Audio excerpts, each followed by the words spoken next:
আসসালামু আলাইকুম ওরহমতুল্লাহি বারাকাতুহু। দর্শক, আজকে আপনাদেরকে এমন একজন আল্লাহর প্রিয় বন্ধু এবং রাসূলের প্রিয় ব্যক্তির মাজার শরীফ দেখাবো, যিনি মায়ের সেবা ও রাসূলের প্রতি অগাধ বিশ্বাস ভালোবাসার জন্য সুপরিচিত। হয়তো এতক্ষণে আপনারা বুঝে গেছেন আমি কার কথা বলতে চাচ্ছি। তিনি আর কেউ নয়, হযরত ওয়াইস করুনী রহমতুল্লাহি আলাইহি।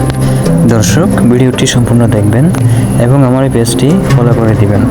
যদি ভালো লাগে ভিডিওটি শেয়ার করবেন, লাইক কমেন্ট করে আপনাদের মন্তব্য জানাবেন।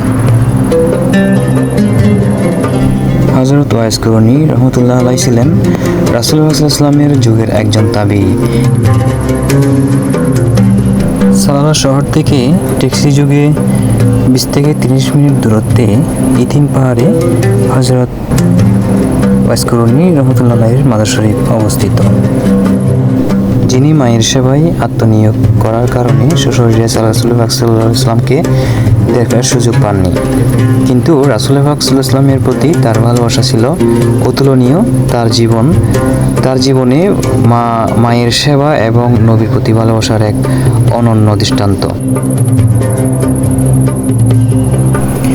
সামনে পাহাড়টা উঠলেই হযরত ওয়াইস করুনী রহমতুল্লাহ আলাইহি মাজার শরীফ। দুই পাশে পাহাড়ি পরিবেশ, অনেক সুন্দর একটা জায়গা।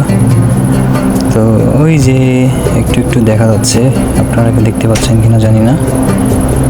সামনে ওই যেটা দেখা যাচ্ছে ওটাই হচ্ছে হযরত ওয়াইস করুনী রহমতুল্লাহ মাজার শরীফ। ওয়াইস করুনী ইয়েমেনের তার বৃদ্ধ ও অন্ধ মায়ের দেখাশোনা করতেন। মায়ের অসহায়তার কারণে তিনি ঘর ছেড়ে কোথাও যেতেন না। এমনকি রাসূলুল্লাহ সাল্লাল্লাহু আলাইহি ওয়াসাল্লামের সান্নিধ্যে মদিনা যাওয়ার প্রবল ইচ্ছা থাকা সত্ত্বেও মায়ের সেবার ভালোবাসার কারণে যেতে পারেননি। তার সমস্ত সময় ও শক্তি মায়ের সেবায় ব্যয় করতেন। ওয়াইস করুনী রাসূলুল্লাহ সাল্লাল্লাহু আলাইহি ওয়াসাল্লামকে না দেখেই ঈমান এনেছিলেন এবং তাকে প্রাণের চেয়ে বেশি ভালোবাসতেন। ওয়াইস করুনী রহমতুল্লাহ আলাইহি যখন শুনেছিলেন রাসূলুল্লাহ সাল্লাল্লাহু আলাইহি ওয়াসাল্লামের দ্বন্দ্ব মুবারক উহুদের যুদ্ধে শহীদ হয়েছেন, এই কথা শোনার পর ওয়াইস করুনী রহমতুল্লাহ আলাইহি বলে উঠল, আমার রাসূলের দ্বন্দ্ব মুবারক শহীদ হয়েছে, আমার দাঁত রেখে কি হবে?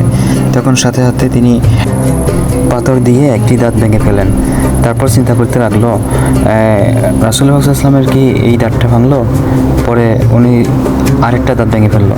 এভাবে একটার পর একটা ওনার সম্পূর্ণ দাঁতগুলো ভেঙে ফেলেন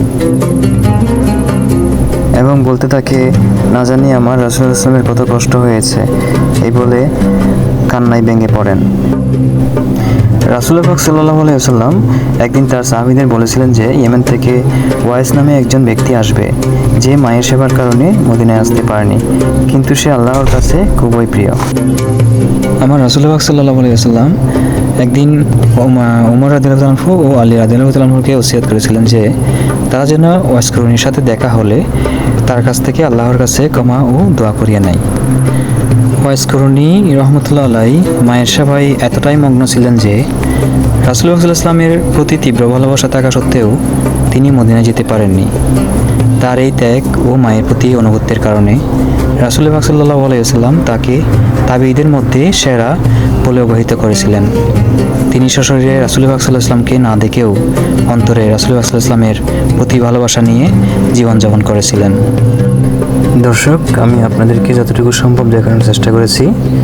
ভালো থাকবেন, সুস্থ থাকবেন। আসসালামু আলাইকুম ওয়া রাহমাতুল্লাহি ওয়া বারাকাতুহু।